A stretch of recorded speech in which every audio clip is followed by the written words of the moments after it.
2017 সালের ফেব্রুয়ারি মাসে তৎকালীন প্রধানমন্ত্রী শেখ হাসিনার নির্দেশে শিক্ষার মানোন্নয়নে রাজধানীর 7টি কলেজ ঢাকা বিশ্ববিদ্যালয়ের অধিভুক্ত করে শিক্ষা মন্ত্রণালয়।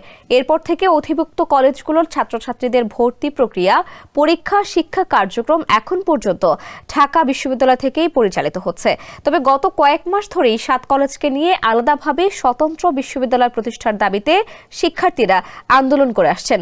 অবশেষে ঢাকা বিশ্ববিদ্যালয়ের অধিভুক্ত রাজধানীর সরকারি 7 কলেজ বিশ্ববিদ্যালয় সমকক্ষের স্বতন্ত্র প্রাতিষ্ঠানিক কাঠামো পাচ্ছে। সেজন্য 4 সদস্যের উচ্চ পর্যায়ের বিশেষজ্ঞ কমিটি গঠন করা হয়েছে। বিশ্ববিদ্যালয় মঞ্জুরি কমিশনের চেয়ারম্যানকে এই কমিটির প্রধান করা হয়েছে। সম্প্রতি শিক্ষা মন্ত্রণালয় সূত্রে এসব তথ্য জানা গেছে। ক্যামেরায় ওয়াও, স্টাইল দেখাও, Xenon X21 পারলে ঠেকাও।